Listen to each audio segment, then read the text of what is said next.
आइए बच्चों, आज हम कक्षा 9 में पढ़ाए जाने वाले स्पर्श भाग 1 से रहीम के दोहे पढ़ने जा रहे हैं। तो सबसे पहले हम रहीम जी का जीवन परिचय जान लेते हैं। अब्दुल रहीम खान खाना, इनका पूरा नाम अब्दुल रहीम खान खाना था। इनका जन्म 17 दिसंबर 1556 को लाहौर में हुआ।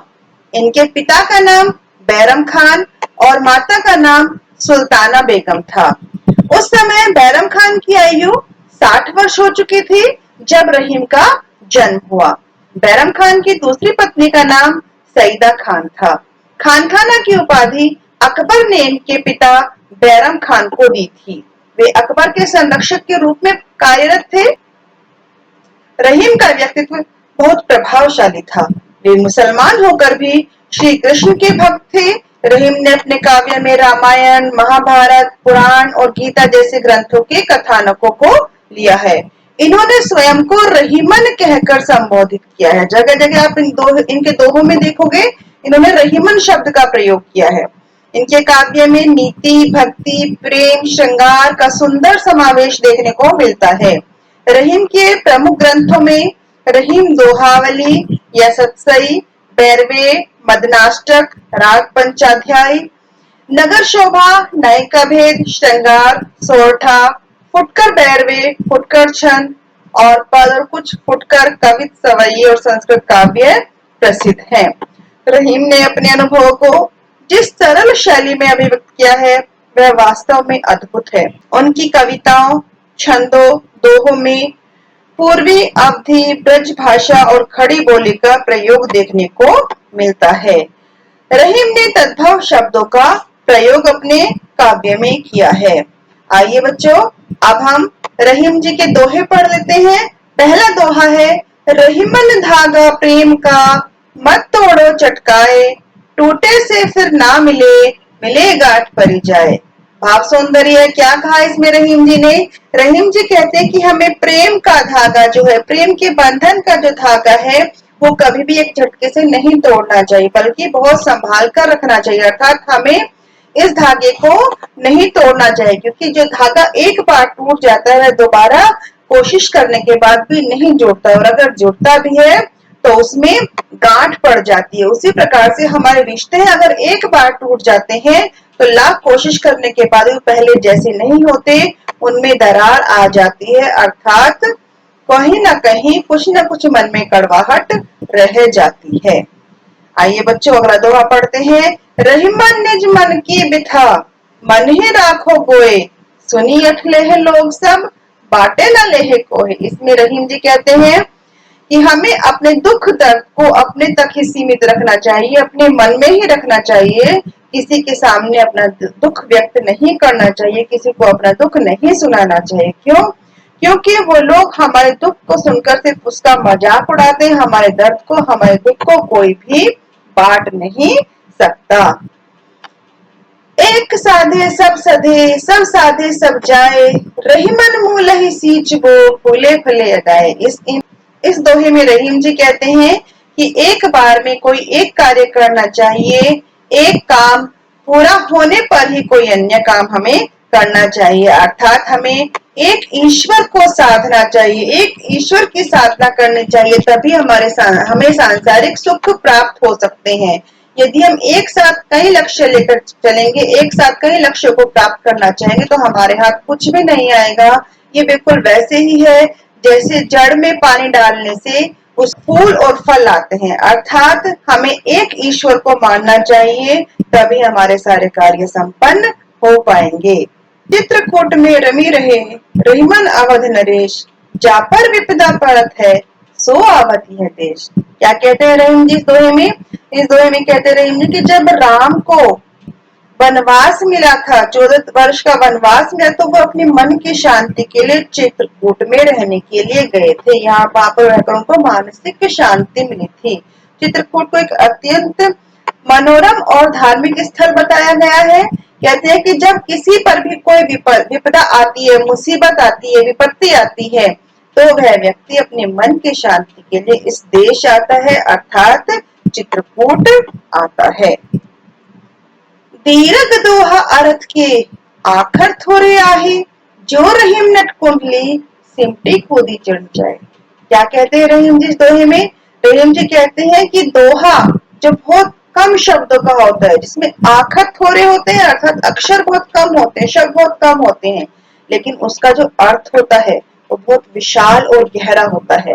कहते हैं कि जिस प्रकार से एक नट होता है वो कुंडली में से अपने आप को सिमेट कर निकल जाता है, कूद कर चढ़ने में सक्षम होता है, उसी प्रकार एक दोहा जो होता है वो बहुत छोटा होता है, लेकिन अपने अंदर एक विशाल अर्थ को छुपाए हुए होता है।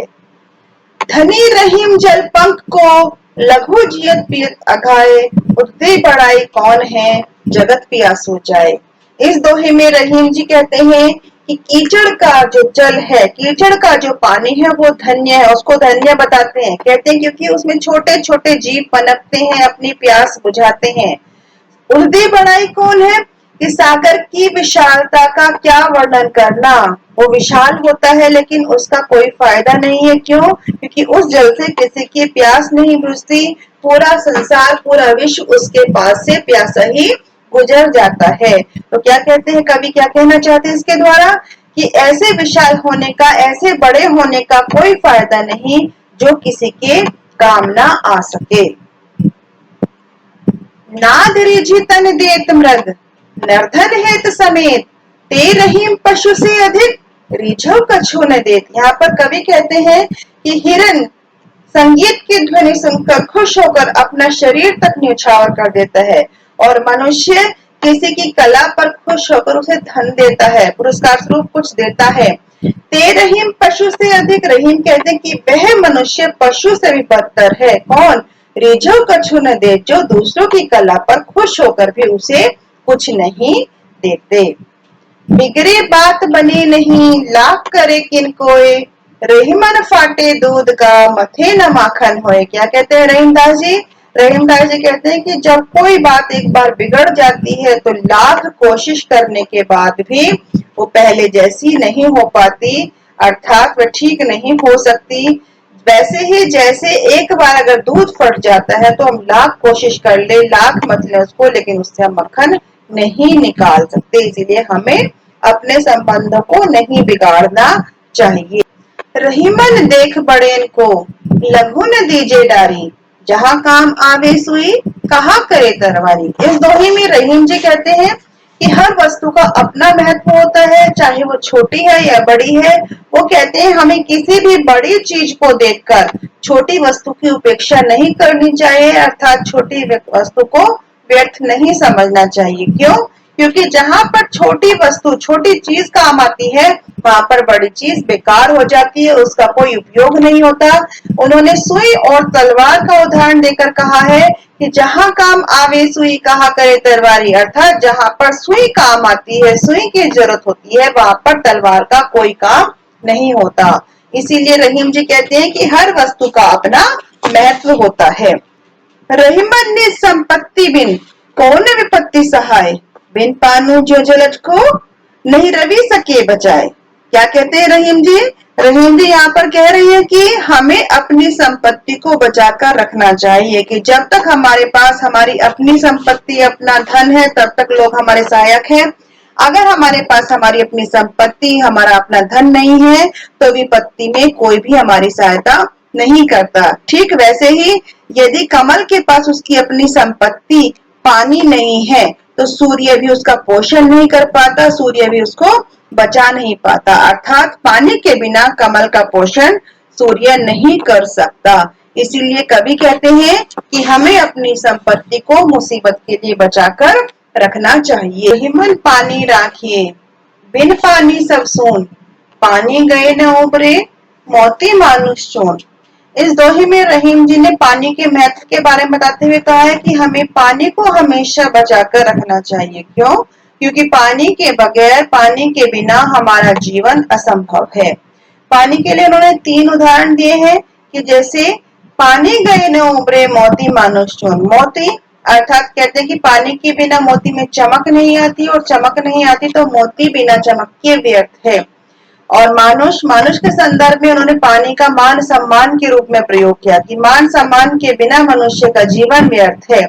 ठीक है। तो और चून में अर्थात पानी के बिना आटा नहीं बनाया जा सकता, आटा नहीं गूंदा जा सकता, और पानी के बिना आटा और चून दोनों ही व्यर्थ है। तो इसीलिए कवि कहते हैं कि हमें पानी को बचाकर रखना चाहिए। आइए बच्चों, अब हम प्रश्नोत्तर पढ़ लेते हैं। प्रेम का धागा टूटने पर पहले की भांति क्यों नहीं हो पाता? प्रेम का धागा टूटने पर पहले की भांति नहीं हो पाता, क्यों? क्योंकि उसमें गांठ पड़ जाती है।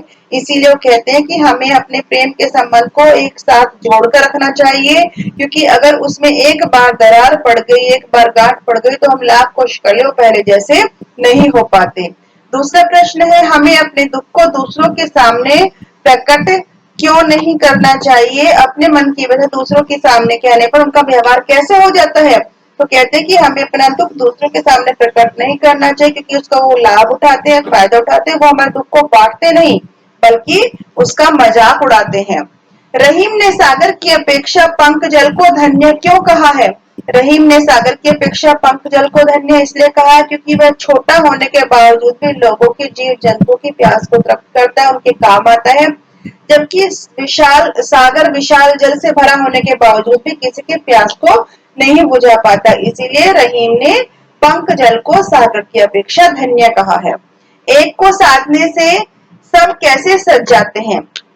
कवि की मान्यता कि ईश्वर एक है, उसकी साधना हमें करनी चाहिए, वही मूल है। वो कहते हैं कि उसको सींचने से, जिस प्रकार से जड़ को सींचने से उस पौधे पर फल फूल लग जाते हैं, उसी प्रकार से एक ईश्वर को मानने से हमारे सारे कार्य संपन्न हो जाते हैं। जलहीन कमल की रक्षा सूर्य भी क्यों नहीं कर पाता? कहते हैं कि जलहीन कमल की रक्षा भी सूर्य इसलिए नहीं कर पाता क्योंकि अगर उसके पास अपना सामर्थ्य नहीं है, अपनी संपत्ति नहीं है, तो उसकी कोई भी मदद नहीं कर सकता। इसी प्रकार से अगर व्यक्ति के पास अपनी संपत्ति नहीं है, तो मुसीबत के समय कोई काम नहीं आता। अवध नरेश को चित्रकूट क्यों जाना पड़ा? अपने पिता के वचन को निभाने के लिए अवध नरेश को चित्रकूट जाना पड़ा। नट किस कला में सिद्ध होने के कारण ऊपर चढ़ जाते हैं? नट अपने आप को सिकोड़ने में, कुंडली मारने की कला में सिद्ध होने के कारण कर्तव्य दिखाने में माहिर होते हैं। मोती मानुष चून के संदर्भ में पानी के महत्व को स्पष्ट कीजिए। मोती के संदर्भ में उसकी चमक का, अर्थात उसके बिना मोती का कोई मूल्य नहीं है। मनुष्य के संदर्भ में पानी का अर्थ मान सम्मान है, मान सम्मान के बिना मनुष्य का जीवन व्यर्थ है। और चून के संदर्भ में पानी का कोई अस्तित्व, पानी के बिना चून का कोई अस्तित्व नहीं है, कि पानी के बिना आटा नहीं गूंदा जा सकता, अर्थात आटा और चूने में दोनों में ही पानी की आवश्यकता होती है। निम्नलिखित का भाव स्पष्ट कीजिए। टूटे से फिर ना मिले, मिले गांठ परी जाए। कवि इस पंक्ति के द्वारा क्या कहना चाहते हैं कि जो प्रेम रूपी धागा अगर एक बार टूट जाता तो लाख कोशिश करने के बाद वो पहले जैसा नहीं होता। मन में कहीं न कहीं अविश्वास और शंका रह ही जाती है।